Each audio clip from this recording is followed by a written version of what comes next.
কি এখানেও তো নতুন পণ্ডিত নেই? নতুন পণ্ডিত মশাই আমাদের একের নামটা মুখস্থ করতে দিয়ে চলে গেলেন। একের নামটা? এসব কি হচ্ছে? শিক্ষার নামে অর্থের জলাঞ্জলি মহারাজ। না, আজই রাজসভায় এর বিচার হবে।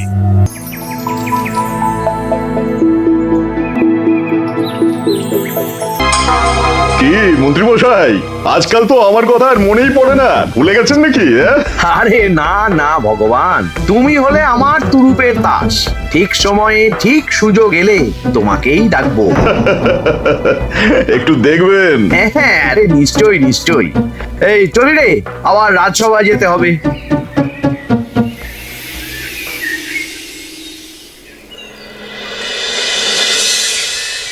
আচ্ছা তোমরা বলো তো, আমাদের রাজ্যের সার্বিক উন্নতির জন্য সবার আগে কি দরকার? মহারাজ আমি বলবো। বলো গোপাল।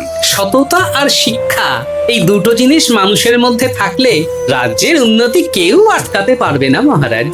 একদম ঠিক বলেছ পণ্ডিত, তুমি তো শিক্ষার কাণ্ডারি। তুমি কি বলতে চাও এই ব্যাপারে? মানে কিভাবে শিক্ষার আরো উন্নতি করা যায়? মহারাজ, আমি তো মনে করি পুঁথিগত শিক্ষাই শুধু শিক্ষা নয়, মানুষের ভেতরে যে পূর্ণতা আছে সেটাকে ফুটিয়ে তোলার নামই হলো শিক্ষা। যেমন? কেউ যদি খেলতে ভালোবাসে সে খেলোয়াড় হবে, গান করতে ভালোবাসলে সে গায়ক বা গায়িকা হবে। আমি প্রত্যেকের মধ্যে লুকিয়ে থাকা এই বিশেষ বিষয়গুলিকে তুলে ধরার জন্য কিছু করতে চাই। তা এটা করার জন্য কি দরকার? প্রথমত অর্থের প্রয়োজন।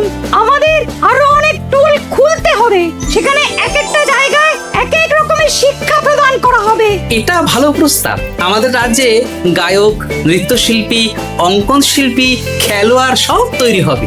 দেশ বিদেশে রাজ্যের নাম উজ্জ্বল হবে। মহারাজ একদম এসব উল্টো পাল্টা খরচ করবেন না। কেন কেন? মহারাজ, রাজকোষে প্রথমত বেশি অর্থ নেই, যে কোনো সময় যুদ্ধ লাগতে পারে। তাই আমাদের উচিত প্রথমে এসব না করে কামান, গোলা, বারুদ, ঢাল, তরোয়াল এসব কেনা। ঠিকই বলেছ। কদিন ধরেই শুনছিলাম সীমান্তবর্তী এলাকায় ইংরেজ সেনারা নাকি ঘুরঘুর করছিল। পণ্ডিত মশাই, আপনার এই সব পাণ্ডিত্য অন্য জায়গায় ফলাবেন কেমন? এসব করে লাভের লাভ কিচ্ছু নেই। কাউকে যদি ইংরেজরা গুলি করে সে কি গান শোনাবে? হ্যাঁ, মন্ত্রীর কথায় যুক্তি আছে। মহারাজ, আপনি বরং পণ্ডিত মশাইকে কিছুদিনের জন্য ছুটি দিয়ে দিন। পণ্ডিত মশাইয়ের মাথার একটু বিশ্রাম দরকার। হ্যাঁ পণ্ডিত, তুমি বরং দিন 15 জন্য তীর্থে ঘুরে এসো। যথা আজ্ঞা মহারাজ।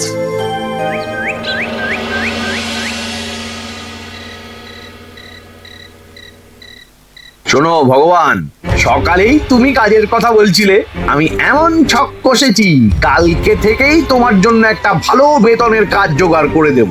শুধু যা বেতন পাবে তার অর্ধেক আমাকে দিতে হবে, কেমন? রাজি রাজি। কি কাজ বলুন? শোনো, বাহ বাহ, দারুণ দারুণ, হয়ে যাবে কাজ।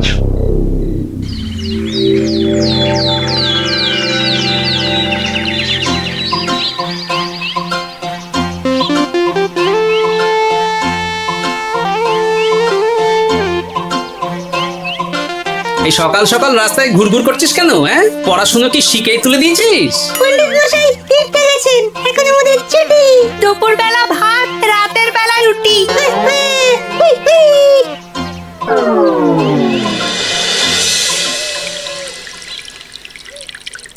মহারাজ, গতকাল পণ্ডিতকে ছুটি দিলেন আর আজ পাঠশালার সব ছাত্রছাত্রী সকাল থেকে ঘুরঘুর করছে।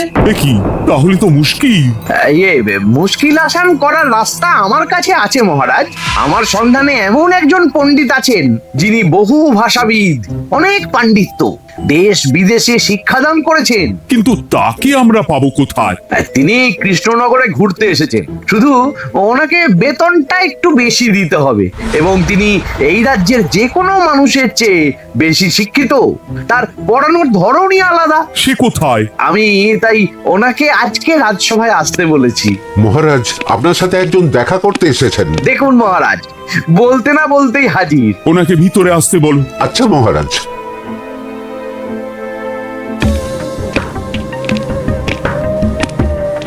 প্রণাম কৃষ্ণচন্দ্র, আমাকে আপনার মন্ত্রী ডেকেছেন, তাই এলাম।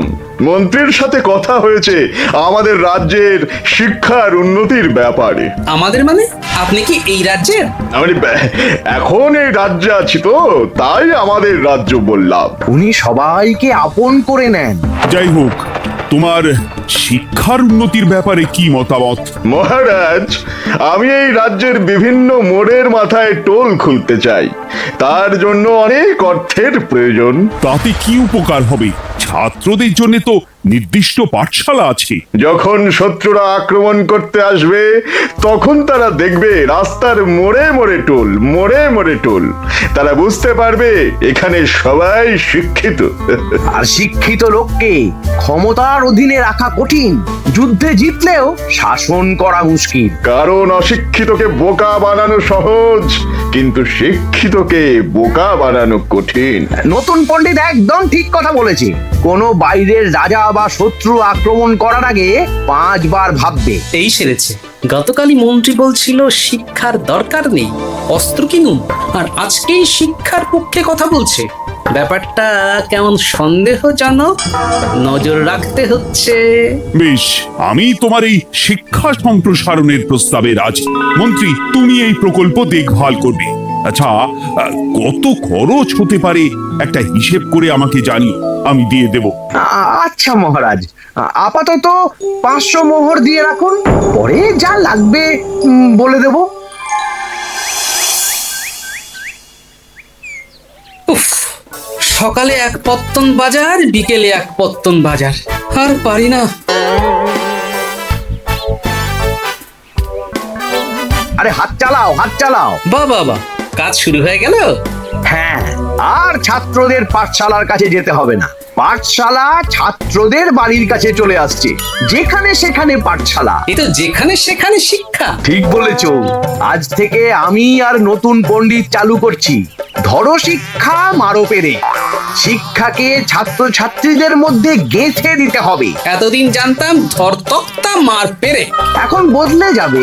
কিন্তু একটা পণ্ডিত এতগুলো পাঠশালা একা সামলাবে কি করে? খেপে খেপে, মানে সকাল 6টা থেকে 7টা একটা জায়গায়, পরে 7:30 থেকে 8:30 আরেকটা। এইভাবে বিভিন্ন জায়গায় পণ্ডিত ঘুরে ঘুরে শিক্ষাদান করবেন। না, ব্যাপারটার উপরে মহারাজকে নজর রাখতে বলতে হবে। মহারাজ, আমার মনে হয় এই পাঠশালায় আগামীকাল থেকে কেমন পড়াশোনা শুরু হবে, আপনার সেদিকে একটু নজর রাখা উচিত। হ্যাঁ, দেখি আগামীকাল সকাল সকাল বিভিন্ন পাঠশালায় গিয়ে নজর রাখবো। আর হ্যাঁ, আমাকে নতুন পণ্ডিত একটা তালিকা দিয়েছে, কোন পাঠশালায় কখন পড়াবে সেটার তালিকা। আমিও যাব আপনার সাথে।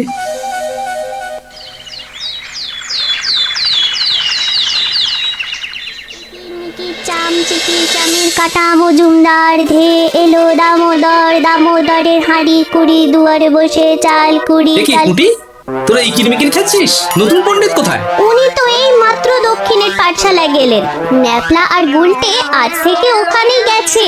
ওদের দুজনের বাড়ি কাছাকাছি তো, তাই। আচ্ছা চলো তো গোপাল, দক্ষিণে গিয়ে দেখি।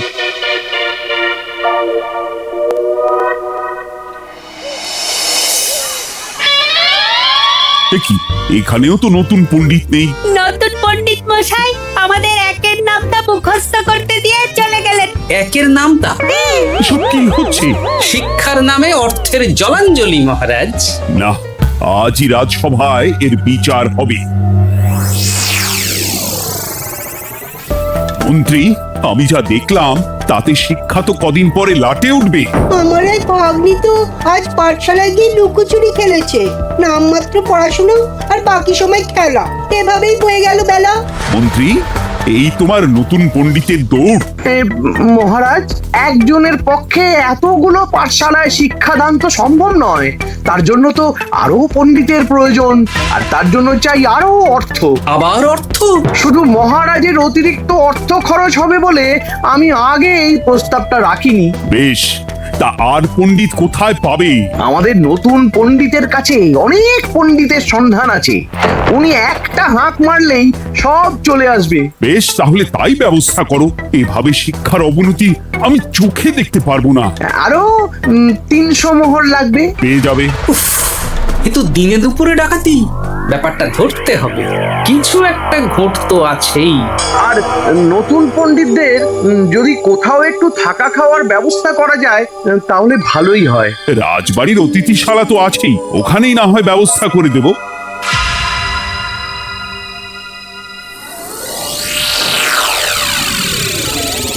শোন বটা ঘটা আর কেলে পচা, তোদের এইবার এই ভগবানের মতন শিক্ষাদান করতে হবে। আরে আমি তো শিক্ষা বানানই জানি না। সে না জানলেও হবে, শুধু দাড়ি গোফ লাগিয়ে নকল পণ্ডিত সেজে কালকে থেকে পাঠশালায় যেতে হবে। কাকে কোথায় যেতে হবে সব আমি বুঝিয়ে দেব। আচ্ছা,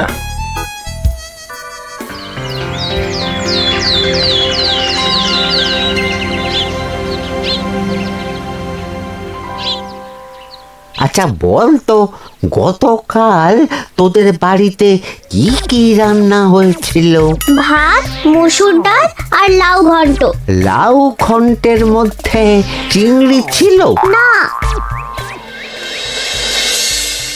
আজকে কি রান্না হবে? আজকে সকালে বাবা বাজার থেকে পাকা কাতলা এনেছে। কাতলা মাছের পাতলা করে ঝোল হবে। আর তোর? আমাদের আজ নিরামিষ, এই কবজি ডুবিয়ে সবজি ভাতি খেতে হবে। বেশ।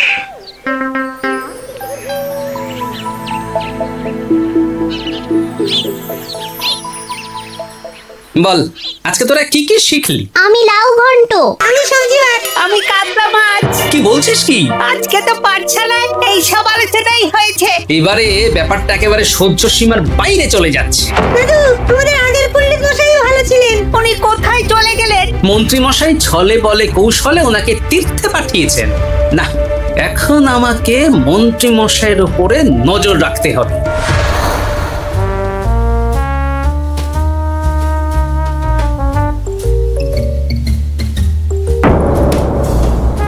পাঠশালায় পড়ানোর ব্যাপার তো বিকেলেই মিটে গেছে। রাজবাড়ির অতিথিশালায় না গিয়ে নতুন পণ্ডিত মশাইরা এদিকে আবার কোথায় যাচ্ছেন? সাথে মন্ত্রীও আছেন, ব্যাপারটা নজর রাখতে হবে। তাড়াতাড়ি চল। চলুন চলুন। এদিকে তো বটা ঘটার বাড়ি, এদিকে মন্ত্রী মশাই কোথায় যাচ্ছেন?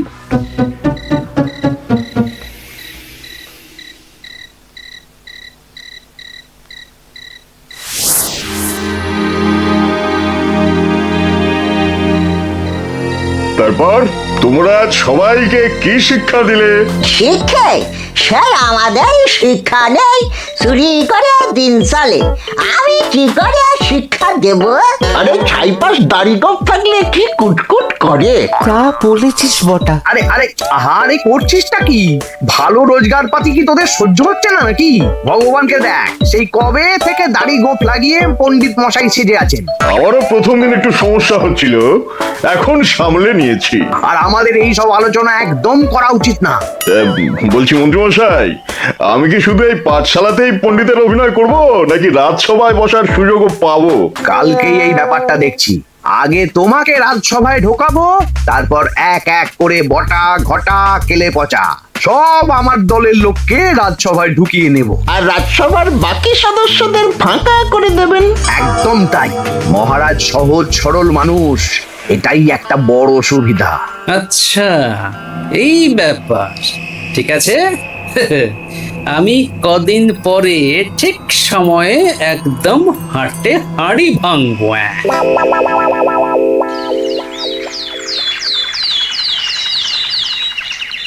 তাহলে মন্ত্রী, আর কোনো সমস্যা নেই তো? না না মহারাজ, এখন আর কোনো সমস্যা নেই। দেখবেন এই ধরো শিক্ষা মারপের এক প্রকল্পের নাম চারিদিকে ছড়িয়ে পড়বে।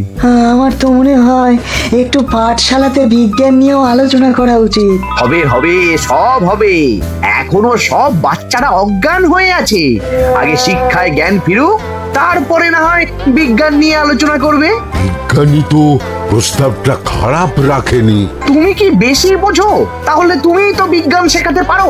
আমি কবিরাজি শিক্ষা দান করতে পারবো। তোমার কবিরাজি শিখতে কেউ রাজি নয়, চুপ থাকো। আহ, দেখাই যাক না বাচ্চারা কেমন শিক্ষা লাভ করে। মহারাজ, বলছি কি, আমাদের পণ্ডিতের আসনটা তো ফাঁকাই পড়ে আছে। এখন যখন নতুন পণ্ডিত এসেই গেছেন, তাহলে ওই জায়গায় ওই তো বসতে পারে। কিন্তু পণ্ডিত তো তীর্থে গেছে, অবশ্য কদিন পরেই ফিরে আসবে।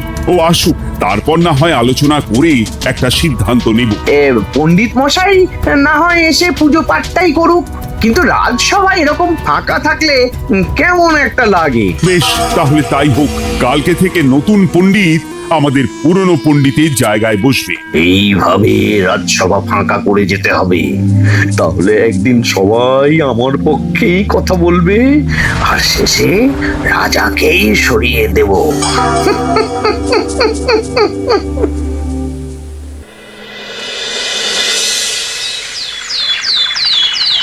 মহারাজ, সর্বনাশ হচ্ছে চারিদিকে। চলুন চলুন, আমি পুরো বিষয়টা ধরে ফেলেছি। কি ধরে ফেলেছো? শিক্ষার নামে ষড়যন্ত্র চলছে মহারাজ। রাজসভায় চলুন, সব বলছি। আচ্ছা আচ্ছা, আসছি। হ্যাঁ বলো গোপাল, তুমি কি বলছিলে শিক্ষার নামে ষড়যন্ত্র নাকি? মানে গোপাল মস্করা করছে নাকি? রাজ্যে দারুণ শিক্ষাদান চলছে। মহারাজ, আমি দেখে ফেলেছি আমাদের নতুন পণ্ডিত আসলে কোনো পণ্ডিত নন। ইনি আপনাকে, আমাদের সবাইকে বোকা বানাচ্ছেন। তাই নাকি? ডাকো দেখি নতুন পণ্ডিতকে। এই তো মহারাজ, আমি চলে এসেছি। এই তো, ইনিই বদমাশি করছেন, শিক্ষার্থীদের ভবিষ্যৎ নিয়ে খেলছে। এই বল, আসল কথাটা বল। কি বলবো, এসব ভাড়ামো বন্ধ করো গোপাল। না বললে আমি কিন্তু ধুতি খুলে দেব। এই এই আরে আরে, কি হচ্ছেটা কি? এই এই এই এই, সরো তো, সরো সরো। ব্রুম, ব্রুম, ব্রুম, কি হলো? কি হলো? ব্রুম, ব্রুম, জব, ব্রুম। এই সেরেছে।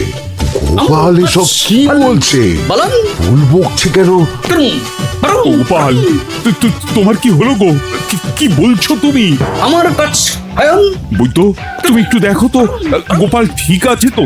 এই যে নতুন পণ্ডিত, তুমি তো অনেক ভাষা জানো, তুমি বুঝতে পারছো? মহারাজ, আমি দেখছি গোপালের মনে হয় বিশ্রামের প্রয়োজন। এই এই, তোমরা কয়েকজন মিলে গোপালকে রাজবাড়ির অন্দর মহলে নিয়ে চলো। চলুন, আমি যাচ্ছি। গোপালের কি হলো?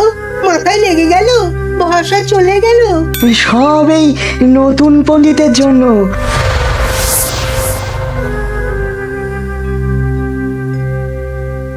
আম ভাল খাচ কাচ আয়ন আম মাস্টার কাচ। মহারাজ, আমার মনে হচ্ছে গোপালের বাইরে থেকে কিছু হয়নি, ভিতর থেকে কিছু হয়েছে। নারী স্পন্দন, হৃদস্পন্দন সব ঠিক আছে। আমার বড় জবাব ভ্রম। কিন্তু গোপাল কি ভাষা বলছে বোঝা যাচ্ছে না।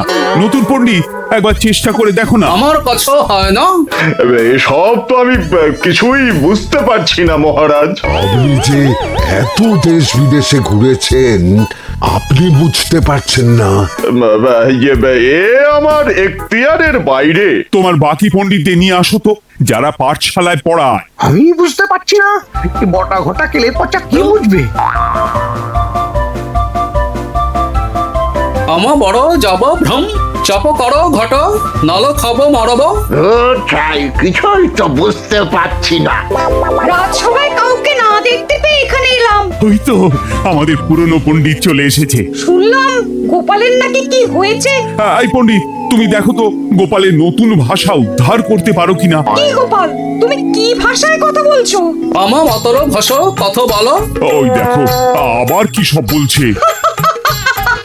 আমো বছর তো পড়ছো, সবার সাথে মস্করা করছো।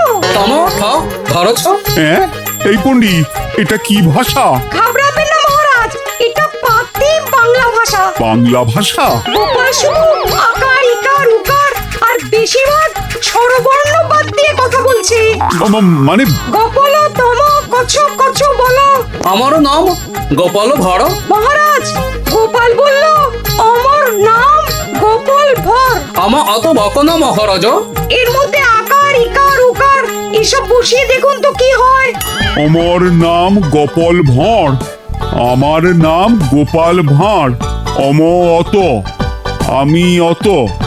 বকা বোকা ন নই মহারাজ মহারাজ আমি অত বোকা নই মহারাজ। এই তো সুন্দর ধরে ফেলেছেন। কি কেমন দিলাম? দেখলে আমাদের রাজ্যে মন্ত্রী ধরে আনা পণ্ডিতের পাণ্ডিত্য। সব এক একটা গাধা। হ্যাঁ এ কি ভগবান, বটা ঘটা কেলে পচা। মহারাজ এখান থেকে কি বুঝতে পারলেন? কি? শিক্ষার বাইরেও অন্যভাবে সমস্যার কি করে সমাধান করা যায়, তাও শুধুমাত্র উপস্থিত বুদ্ধি দিয়ে, যেটা আমাদের রাজপণ্ডিতের আছে। তা তো দেখতেই পাচ্ছি। আর সেই জন্যই মন্ত্রী ওনাকে সরাতে চেয়েছিলেন, আর কিছুদিনের মধ্যে সব সভাসদদের সরিয়ে দিতেন। আমি সব মতলব শুনেছিলাম, আর এই দিনটার জন্য অপেক্ষা করছিলাম। আজকেই তো পণ্ডিতের তীর্থ থেকে ফিরে আসার কথা।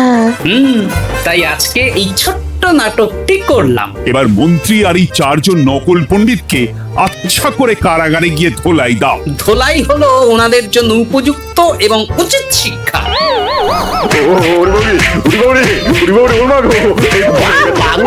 বাবা গো, ভুল হয়ে গেছে গো। আরে